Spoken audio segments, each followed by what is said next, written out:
मुजफ्फरनगर की हवा और पश्चिम की से जो हवा चल रही है, इस बार भारतीय जनता पार्टी का सफाया होने जा रहा है।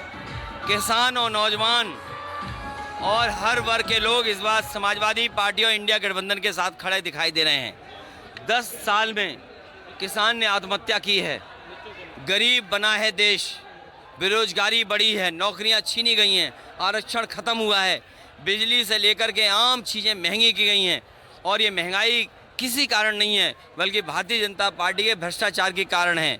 भारतीय जनता पार्टी की केवल इनकी सरकार की पहचान है लूट और झूठ, इसके अलावा इनकी कोई दूसरी पहचान नहीं है। भारतीय जनता पार्टी ने अपना मैनिफेस्टो रिलीज किया है, गरीब कल्याण की बात की गई है, मोदी के गारंटी की बात को दोहराया गया है। तो 10 साल में किसान ने 1 लाख किसान ने क्यों आत्महत्या की है?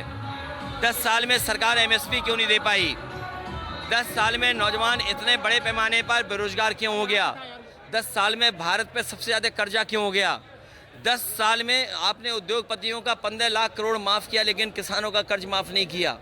10 साल में आपने आरक्षण ख़त्म कर दिया। और जो लोग ये कह रहे हैं 10 साल में अच्छा काम किया, वो अपने सांसदों को पोस्टर पे क्यों नहीं रख रहे हैं? जितने भी होर्डिंग पोस्टर हैं, इनके सांसद प्रत्याशी सब गायब हैं। जनता ने मन बना लिया है, जो दिखाई दे रहे हैं वो भी गायब होंगे। विभाजन की बात कही है कि पश्चिम उत्तर प्रदेश को अलग राज्य बनाएंगे। वो वोट के लिए किसी से भी मिल जाएंगी, कुछ भी कह सकती हैं। आज आपने नया नारा दिया है कि रोजगार नहीं मिलेगा तो शादी भी नहीं होगी। ना, ये पुराना नारा है और ये बीजेपी को बताना चाहिए कि पिछले 10 साल में क्या कारण है। सबसे ज़्यादा बेरोजगारी है, सबसे ज़्यादा नौकरी है।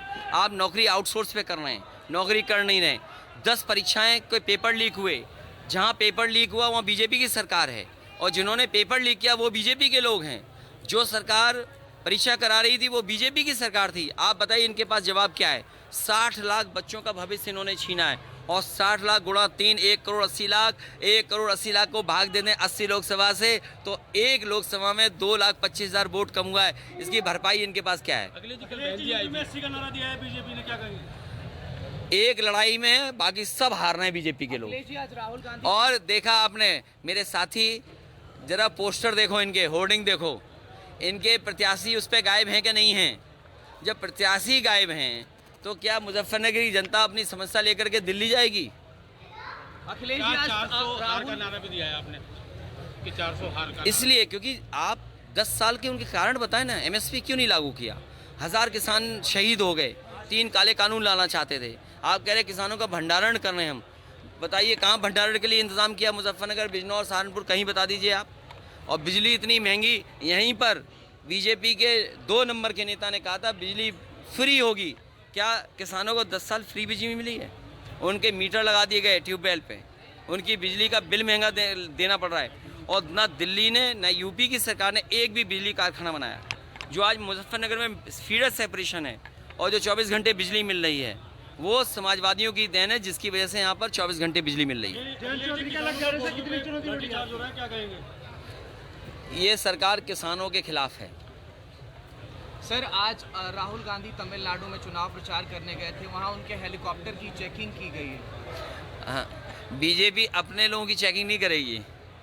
अभी कलकत्ता में सुनने में आया अभिषेक बनर्जी का हेलीकॉप्टर चेक किया। अभी कांग्रेस के नेता और इंडिया गठबंधन के सहयोगी दल के नेता का आपने चेक किया।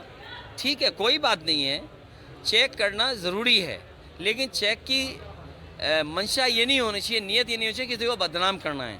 आपने चंदा लिया, आपने वसूली की, एक ही व्यक्ति ने 2 लोगों को पैसा दिया।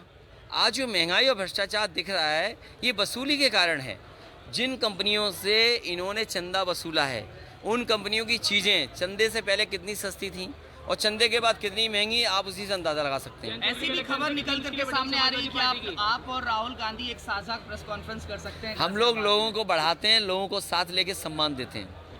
ये किसी को भूलना नहीं चाहिए कि समाजवादी पार्टी हमेशा साथ लेती है, सम्मान देती है और बढ़ाने का काम करती है। अगर किसी ने चौधरी चरण सिंह जी की विरासत को आगे बढ़ाने का काम किया हो, चाहे राज्यसभा में, चाहे सीटें दे करके और अपने प्रत्याशी दे करके, तो समाजवादियों ने वो काम करके दिखाया है, जिससे उनकी विरासत, उनका नाम आगे बढ़ सके। याकूब कुरैशी है बसपा नेता, उन्होंने हैं?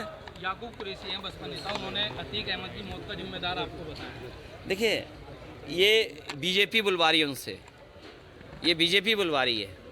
बीजेपी सब कुछ बुलवाएगी और बीजेपी से कौन मिला हुआ है ये नहीं पता लगता कई बार तो। ठीक है,